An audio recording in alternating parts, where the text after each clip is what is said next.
I hate to go.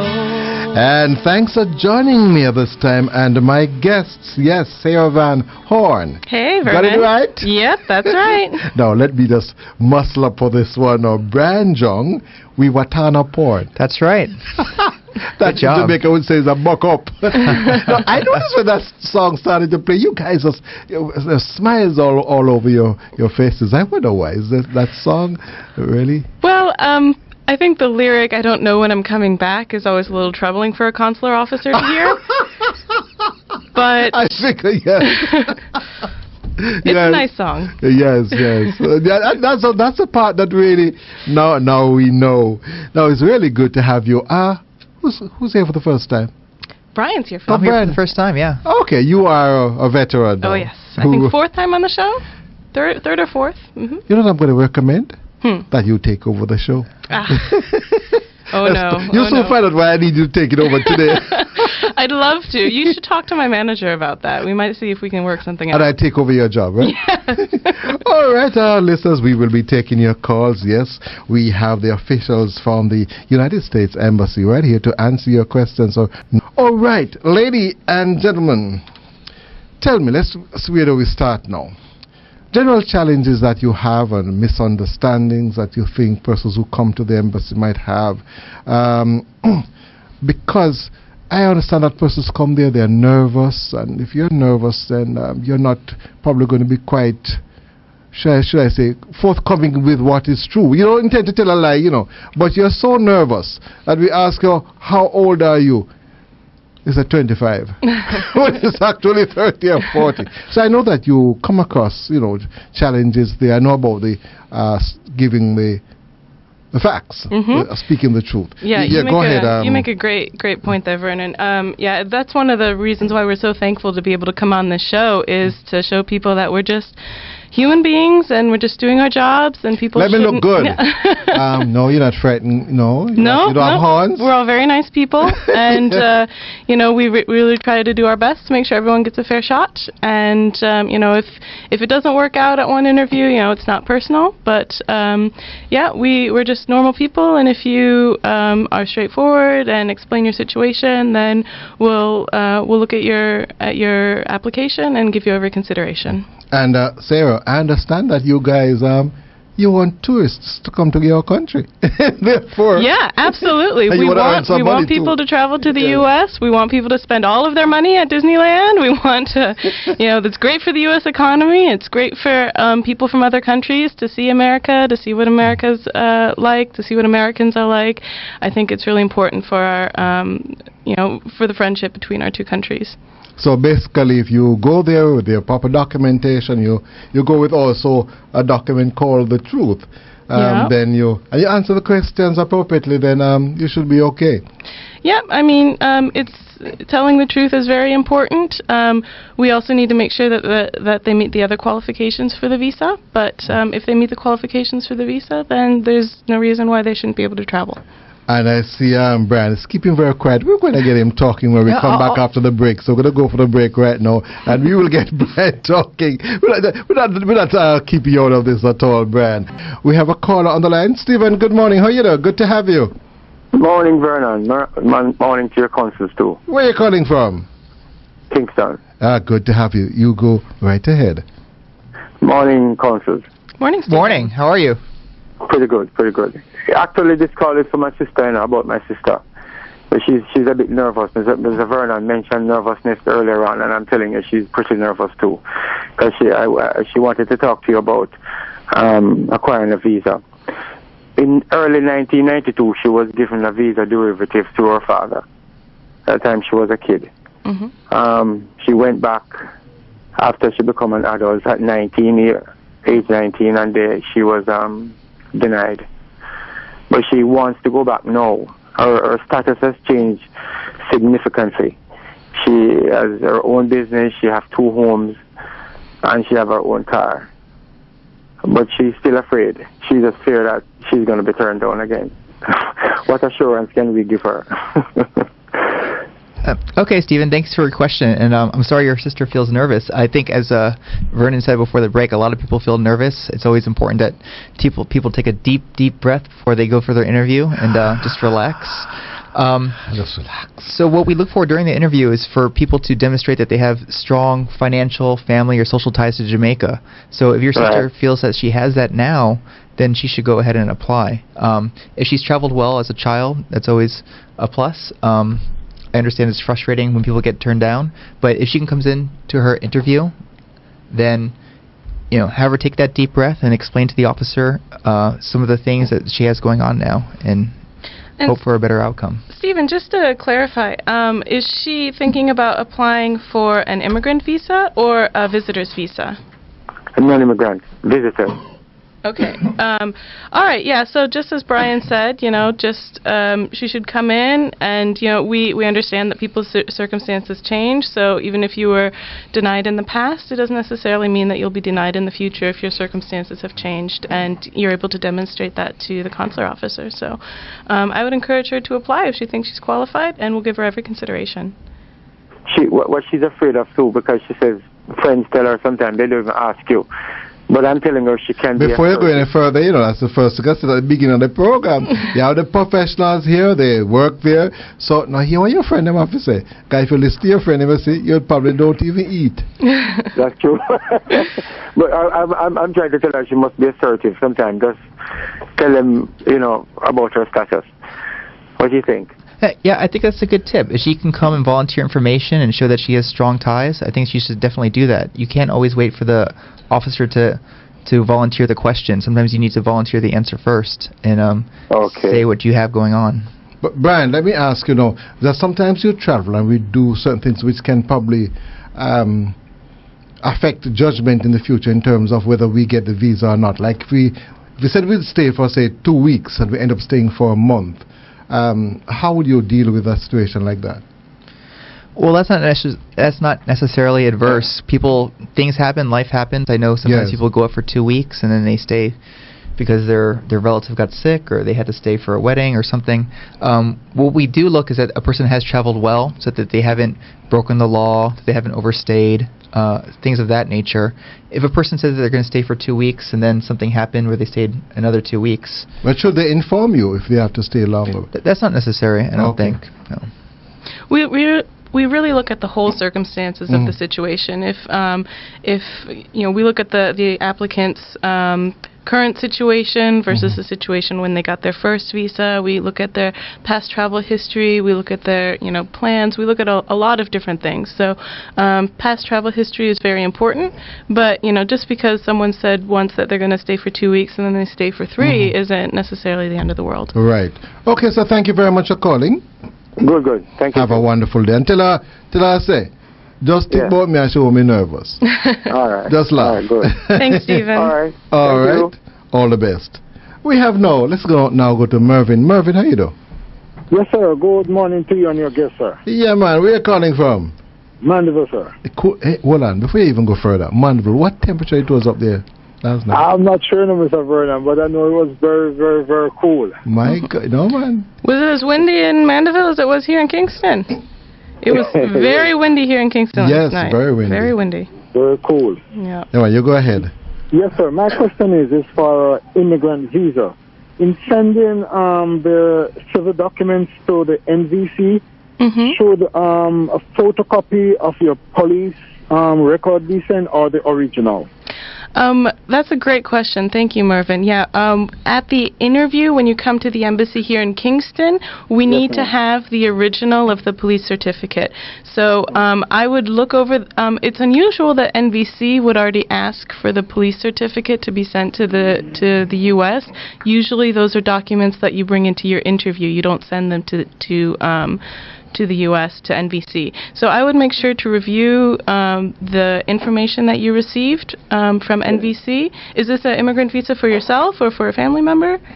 No, right, for myself. For yourself, yeah. So I would look at all the letters. You should have gotten a checklist from NVC with the documents that they need you to send to them, and just send them the documents that are on that checklist, and nothing more, nothing less. We do need the original of the police certificate when you're scheduled for your interview in Kingston. So if you send it up to NVC, sometimes they don't get transferred down here. So hold on to that and bring it in for your interview. And remember that the police certificates only are valid for 1 year. So if your scheduled appointment is much later in the future, it might have expired by that time. So keep an eye on that, okay? Okay. All right, thank you very much. You're welcome. All the best. Okay, let's now go to Eulalie. Good morning. How are you doing? Yes, good morning. How are you? Not bad. No, I shouldn't say that bad. On the other way now. All right. And where are you calling from? I'm calling from in Old Harbour section. Hey, good to have you, man. Yes, I'm trying to get some understanding of what is going on. From 2009, I did have a 10-year visa, and it expired, so I went back to renew the visa, and they said that they could not give it to me because there's the allegation on my file. And, I come home and I did not go back until sometime in this month here, the 15th of January, I had a death in the family that crossed there, and I came in with a death certificate expecting to get a non-immigrant visa, and they turned me down again and said that they say allegation on my file, so therefore they could not grant me the visa. So I'd like to know what to do or what is going on. Thanks for your call, Eulalie. I'm sorry to hear that you've been disappointed with your visits. Now, I can't comment on the specifics of a case because I don't know the particulars of your case today. But when you came in for your interview, you would have received, the officer would have given you a sheet explaining why the visa was refused. If it was refused because the officer wasn't sure of your ties to Jamaica, or if you had some other ineligibility. You're saying allegation in your file. I'm not entirely sure what that means in your particular case. It could mean that you had some other ineligibility, but the officer would have given you a piece of paper. They're usually green pieces of paper with a check mark on the section of the law under which we were unable to grant you the visa for that day. And it really depends on, different ineligibilities have different, some of them are permanent ineligibilities, some of them are not permanent ineligibilities. So, again, without knowing the specifics of your case, I can't really say. But I would, if you had questions, if you don't have that sheet of paper anymore, you could send an email to Kingston. I have my paper. I have all my documents. All right. Well, again, we don't get into the specifics of cases here. This is more for general visa questions. I would review everything that you have, and if you have more questions about your case, I would definitely send an email to Kingston NIV at state. Could I come in? Hello. You have to listen. Hello. Well, the first thing you have to learn, these are the professionals, and if they are advising you, you just have to listen. You can have it the way you want to have it, So when they tell you what to do, all you can just do is make a note, and you just do what they tell you that you need to do. For your own protection, we don't want to get into the particulars of any individual case. So really the best thing if you have a specific question about your case, is to send us an email and mention that you spoke to us on the show, and we'll have someone respond to you as soon as possible. Okay? Just give that email again. So. Yes, that's Kingston NIV. So after you have Kingston, you see, then you put NIV, right? Correct. Kingston NIV at state. Dot gov. All right, and that's it. So send us an email, mention that you talked to us on the show, explain the situation, and hopefully we can help answer any questions you have. Okay? Okay. All right. Okay, thank you very much. Thank you, Thank you very much for calling. All the best. You see, and now we go to Valerie. Good morning, Valerie. How you doing? Hi, good morning, Mr. Darby. How are you? Boy, it's so like you win a lotto this morning, boy. No, I wish I did. I don't gamble anyway. Okay, good morning to your country. Good morning. How are you, Valerie? Yes, I hope you're enjoying the weather. Oh, excellent. It's beautiful outside. Yes. What I want to know, my son, when he was in primary school, he got his visa, but it's expired now, and he's in high school, and I want to renew it. He's 14 years old. So I'm wondering if I'll have what are the requirements for having a problem renewing it. It expired around, I said 2 years ago. Oh, okay, Valerie. Thank you for your question. So, if your son is in a high school, or if he's still a minor, he's under 18. Yes, he's 14. He's in third form. And he's going to renew his visa. Oh, yeah, I want to renew his visa. Okay, you can check on our website to see if he qualifies for a visa renewal. If he does come in for an interview, we do require that his parent is with him. So, if you want to apply for him and you want to come in for him with this interview? Yes, I want to apply. Yeah, I think that's fine. I think if you apply with him and show up with him at his interview, you can talk to see whether he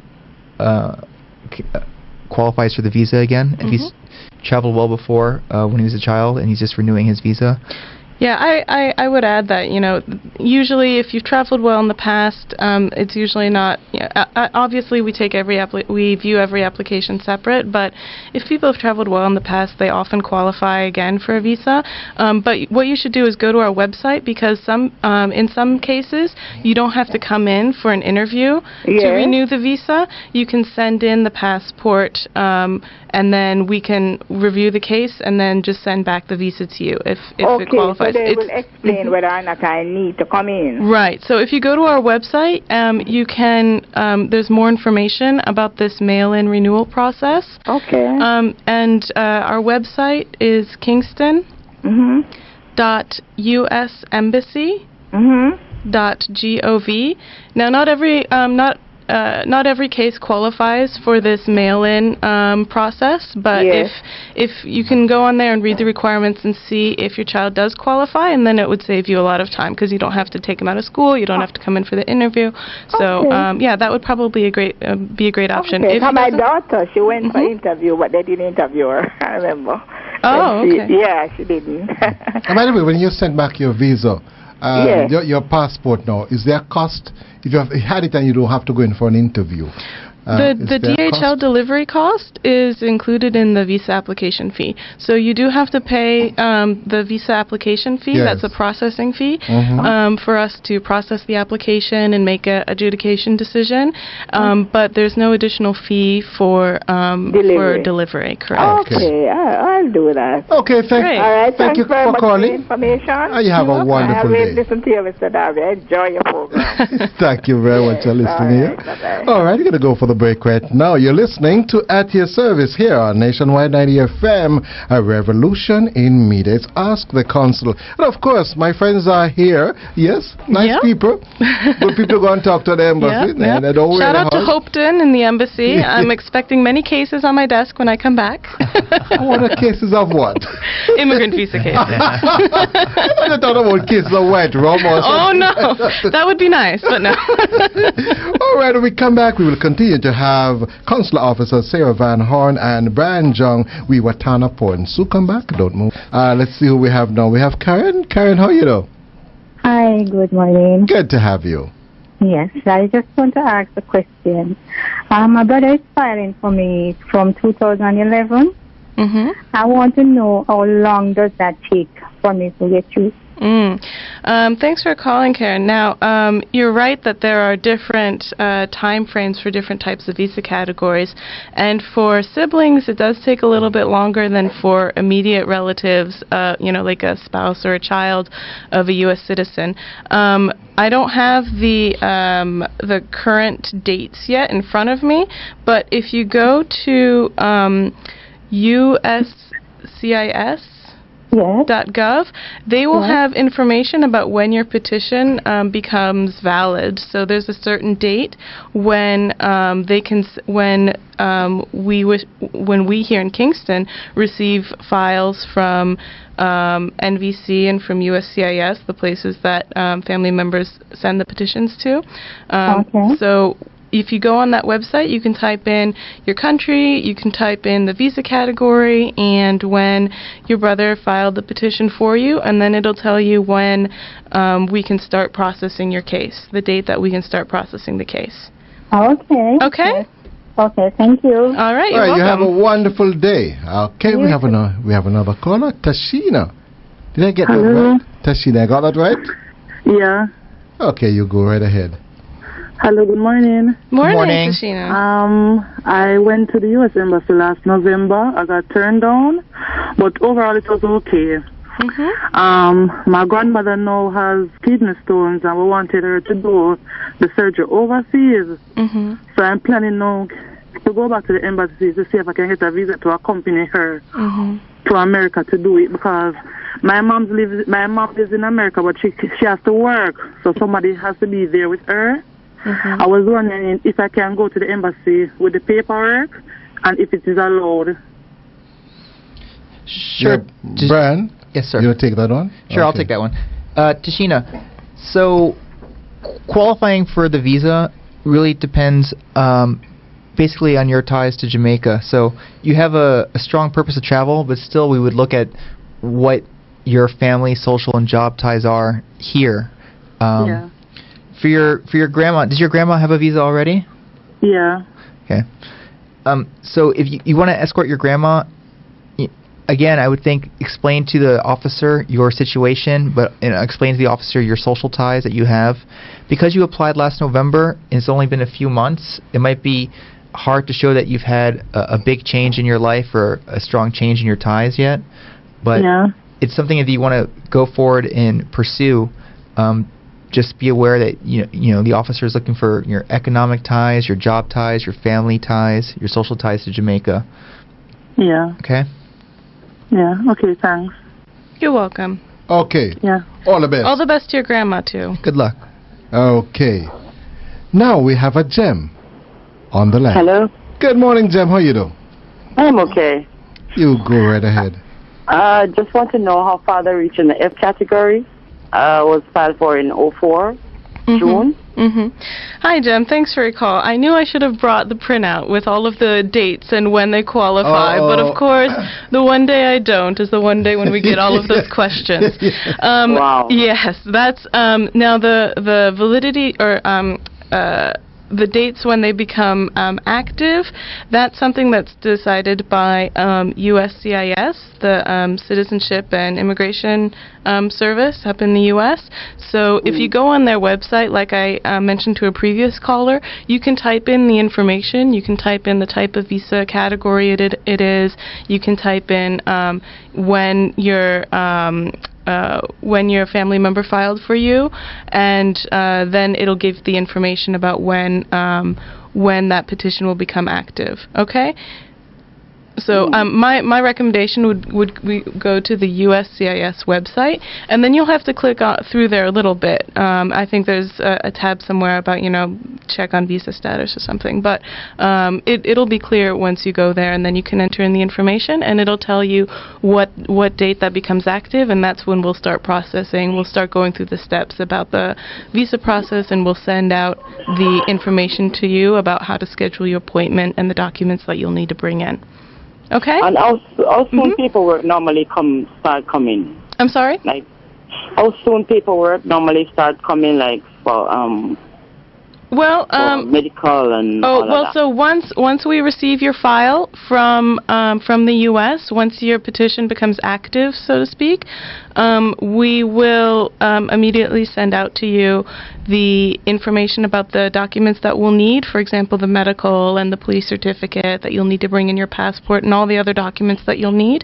So we'll send that out to you as soon as we get as soon as your case becomes active, and then that documentation that we send you will also have the information about how you can schedule your visa interview. Okay, and how soon when you get the checklist, how soon do you do all of those? Well, the sooner you start working on it, the better, because the sooner you have all the paperwork in order. Because it has an expiration date. It has an expiration time, so Well, I'm assuming if someone filed for you that you want to go to the U.S., right? So probably the sooner you start that process, the better it'll be for you, right? Because then the sooner you can go to the U.S. So I would say as soon as you get the documents with the instructions, just start, schedule your medical exam right away. Work on getting your police certificate and all the other documents that we'll need. You'll get a checklist with all the documents that we need. I would say as soon as you get that information, start doing that, and then you can schedule your appointment and come in. Oh. I think we lost her. I was just going to ask her the category that she's in, and then we'll probably give that answer later on in the program. You remember the category? I think it was an F3. F3. Right, but what date she has? I don't know off the top of my head. Oh no, what she said. Oh no, I don't remember. All right. So if that caller, she can call back again, and you probably have it checked out. Yeah. All right. We have Tiana. Yes. Good morning. How you do?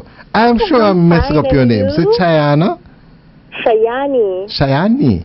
Oh, yes. Boy, no, I got it. Good to have you. You go ahead. Yes. Good morning. Good morning. Again, yes. I'd just like to ask a question. If you're placed on the administrative processing for an immigrant visa for 221G, how long does the process take? Well, it kind of depends.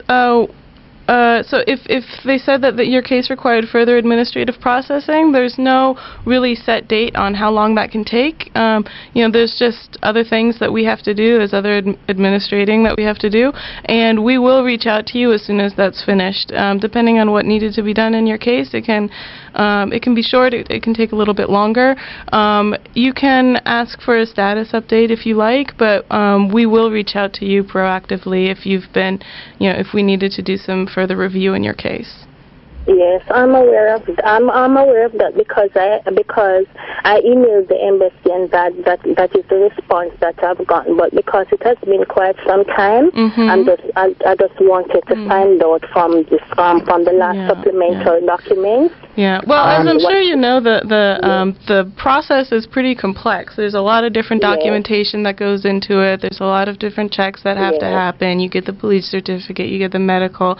Officers have to review it. Local staff enter in, all the information to make sure your passport information is correct, etc. So there's a lot of moving pieces in an immigrant visa case, and so it can take a long, it can take some time depending on what additional steps need to be done, but we do our best to try and process everything as quickly as possible.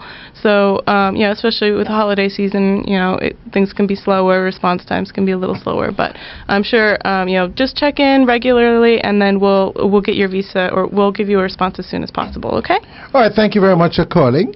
Have a wonderful day. Thank you very much for your time. Yeah. Thank you. All right.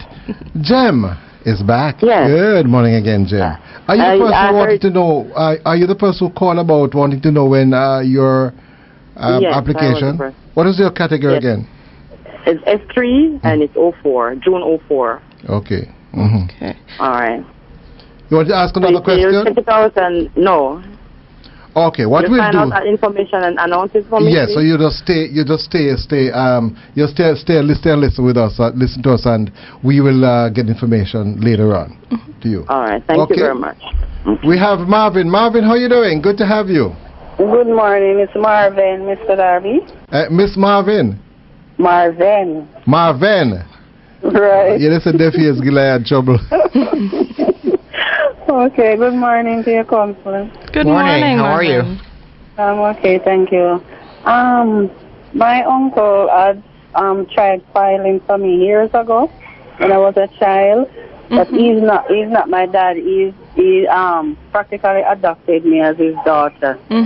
But my dad, we don't have a relationship. He got a green card and went away, but didn't stay for not even 6 months at all. But my question is, if I try to apply for a visa, you believe that would pose an issue? My uncle is the one who is on my certificate as my dad anyway. So. Oh, okay, interesting. No, well, so you're thinking about getting a you're thinking about trying to get a visitor's visa? Okay. Yeah, just to visit. Well, it depends on the situation. There are sometimes cases where, and we lost her, but I can continue answering your question. There are sometimes cases where, for example, if someone is recently married and their spouse is filing for them, sometimes it's best to just wait until the immigrant visa goes through, because obviously there's a really strong tie to the U.S. Having a pending immigrant visa is not necessarily a disqualifying factor. It's one piece of information that we take into consideration when we're making our decision. And if it's a long time ago, if you can, or even if it's more recently, if you can demonstrate that you're not planning to move to the U.S. on the visitor's visa, that you just want to visit for a short trip, and then you'll wait for the immigrant visa to come through later on, or you're not interested in immigrating anymore, as long as you can explain that to the officer and demonstrate to the officer, then that's fine. Having a pending immigrant visa application is not necessarily, it's a piece of information, but it's not necessarily something that will automatically disqualify you. Okay? All right, now we have Leslie. Let's go to Leslie. Good morning, Leslie. How are you doing? Good morning, I call from Montego Bay. Hey, Moby. What go on, Moby? You know, freeze down there? Yeah, man. Over tourists. Go ahead. You have a minute. You go down, this is the consular. Look, I get a visa, a student visa in 1988, and I did a misrepresentation. But now my father filed for me to join the United States, and it's pending. The time is near. So what I have to get a waiver. Well, if a waiver. I told that I killed at the court, but it was acquitted. But I said that I did go to jail. That's the only problem I have. Well, if you've come in for your immigrant visa interview, the officer would have explained to you any ineligibilities that you have and if there's waivers available. If you had a previous misrepresentation, sometimes there are waivers available. And the officer would have given you the instructions on how to apply for a waiver.